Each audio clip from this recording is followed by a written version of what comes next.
जय स्वामीनारायण। जय श्री कृष्ण। जय सिया राम। प्यारे भक्तों, सभी लोगों को सुख की ही इच्छा है, किसी को दुख पसंद नहीं है। और पूरे विश्व के सब लोग क्या करते हैं, वो एक शब्द में कहना हो तो कह सकते कि सब लोग सुख के शोध में है और दुख से भाग रहे हैं। मगर किसी को दुख पीछे नहीं छोड़ता और सुख ऐसे आपो आप मिल नहीं सकता। सुखी होने के लिए क्या करें? तो हम जिस वजह से दुखी हो रहे हैं वो दुख का कारण छोड़ दीजिए। कोलसा कभी उज्जवल नहीं बन सकता, मगर कोलसा काले क्यों हुए? तो अग्नि से या तो लावा रस के अग्नि से अलग होने से वजह ही वो काले हुए। पुनः जो वो अग्नि में चले जाए तो कोलसा उज्जवल और ऊर्जावान बन जाते हैं। ठीक इसी तरह हम भगवान से अलग हुए हैं, इसी कारण से ही मिथ्या अहमता, ममता और दोषों के कारण दुखी हो रहे हैं। और दोषों छोड़ देना वही तो मुक्ति है, वही तो सुख है। मगर हम हमारे जीवन में अधिक अधिक काम, क्रोध, लोभ, मोह को डेवलप करते हैं और दुखों से मुक्ति पाने की इच्छा रखते हैं। वही हमारी बहुत बड़ी गलती है। यदि सुखी होना हो तो दोषों को छोड़ दीजिए। और जिस तरह कोलसा अग्नि में वापस लौटने से ऊर्जावान और उज्जवल बन जाते हैं, ठीक इसी तरह आप भी भगवान के हो जाइए।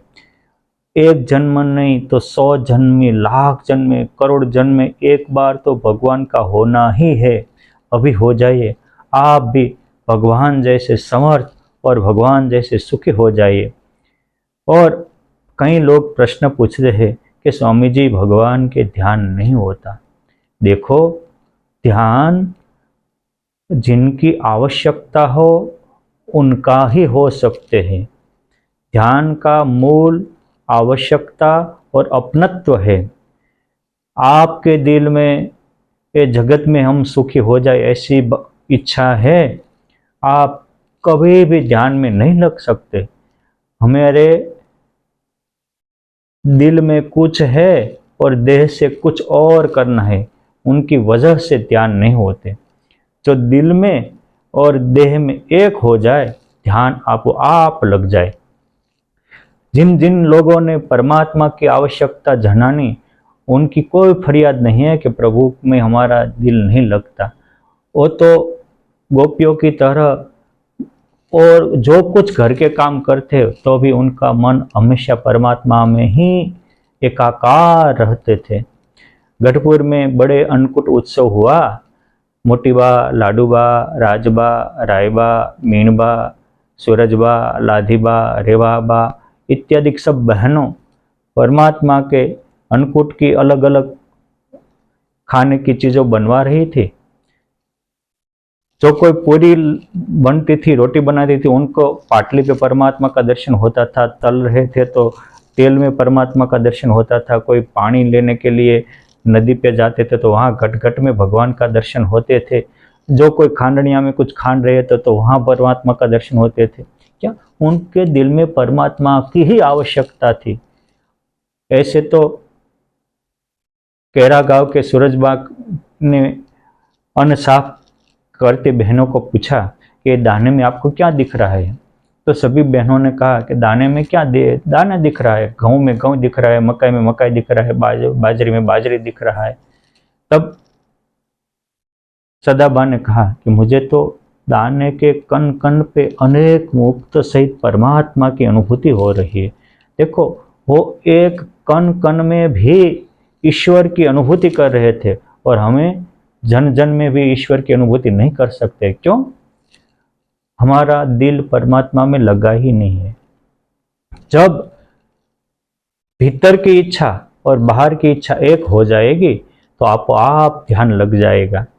मैं भगवान का हूँ और भगवान मेरा है और मुझे एक परमात्मा का ही काम है, ऐसा जब आपके दिल में पक्का हो जाएगा तब ध्यान नहीं लगना ऐसा नहीं, ध्यान से अलावा कुछ आपको गमेगा ही नहीं और आपका विचारों का केंद्रीकरण हो जाएगा और आप अनेक ऊर्जा और शक्ति का स्रोत बन जाएगा।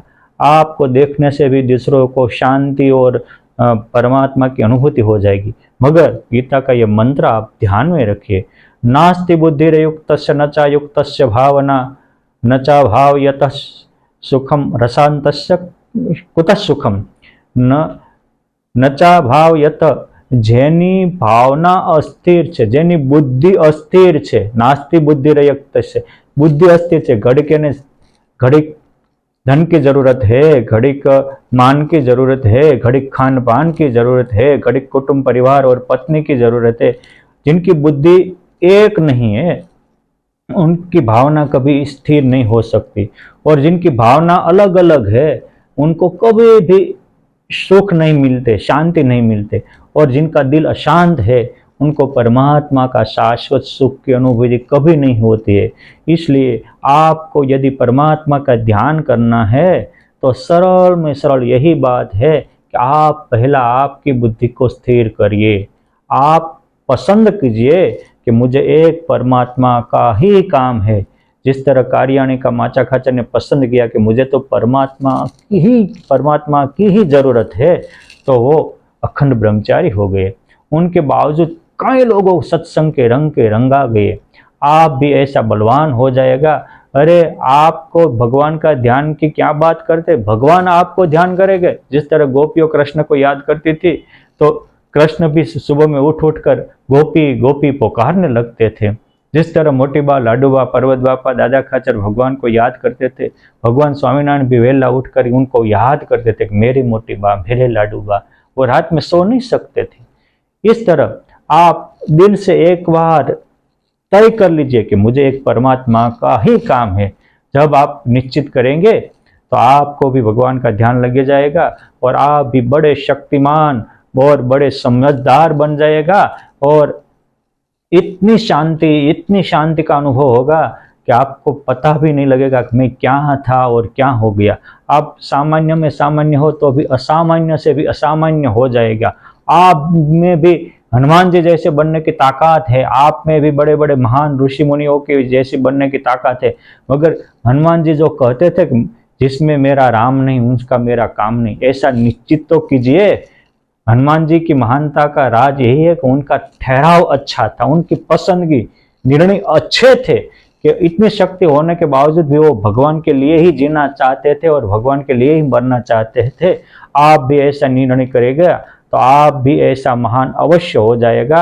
अस्तु, धन्यवाद। जय स्वामीनारायण। स्वामीनारायण स्वामीनारायण स्वामीनारायण।